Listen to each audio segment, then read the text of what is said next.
Power star Pawan Singh के धमाकेदार बहुत ही बवाल गाना आ रहा है, जो कि पावर स्टार पवन सिंह के पिछला गाना आप लोग सुने होंगे धमाका, जो कि उससे कई गुना धमाका मचाने के लिए एक बार फिर पावर स्टार पवन सिंह, जो कि आप लोग बने रहे मेरे वीडियो के साथ में, आप लोग को हम बताएंगे कि पावर स्टार पवन सिंह का ऐसा कौन सा गाना आ रहा है जो कि पूरा बवाल और तबाही मचाएगा। तो चैनल पर नए हो तो चैनल को सब्सक्राइब कर लीजिएगा, बेल आइकन प्रेस करके उसको भी ऑल कर लीजिएगा, ताकि आने वाला भोजपुरी का हर खबर सबसे पहले आप लोगों को देखने और सुनने के लिए मिल सके। तो चलिए बात करते हैं पावर स्टार पवन सिंह का गाना कौन सा है। अब पावर स्टार पवन सिंह ऐसा कौन सा गाना लेकर आ रहे हैं जो कि पिछला गाने से भी ज्यादा जबरदस्त ये होने वाला है। तो सबसे पहले आइए सर आप लोगों को दिखा देते हैं पावर स्टार पवन सिंह का ये पोस्टर है, जिस एल्बम का नाम है बेडरूम में राजा। मतलब पावर स्टार पवन सिंह के मतलब कि मेहरारू के का फीलिंग होखेला उनका कूट कूट के भरल रहल बा पावर स्टार पवन सिंह के अंदर। अब बेडरूम में राजा power star Pawan Singh, poster पे एक बार नजर मार ली जाए कि पावर स्टार पवन सिंह कहाँ उनकर नजर बा।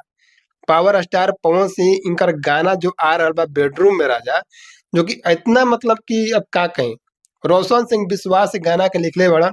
अब जो कि हमार बड़का भैया कह देवल जाओ, चाहे कि पावर स्टार पवन सिंह के उनकरा के बेटा भी कहलन, जगह प्रियांशु सिंह वही म्यूजिक देले बड़े एकरा में।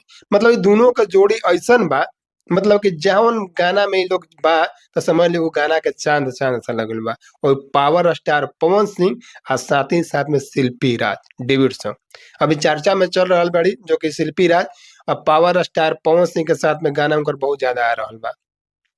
तो ये गाना के रोज सब अगर देखल चाहतानी सुनल चाहतानी, ये गाना कब तक आई कहाँ पर सुने के मिली, तो रोज बता देता तनी। एगो चैनल के नाम बा, जो चैनल से पावर स्टार पवन सिंह गाना आ रहा बा, बीजीएम म्यूजिक। जी हाँ, बीजीएम म्यूजिक तो मतलब कैसे लागत है कि नए चैनल है, लेकिन जब पावर स्टार पवन सिंह के ऊपर गाना आई तो नया नहीं तब वो चैनल का काम कहें, मतलब चैनल के लोग पूरा भोजपुरी समाज जितना बा ना सब कोई जाने लगे कि नहीं भाई बीजीएम म्यूजिक एक चैनल भी बाटे।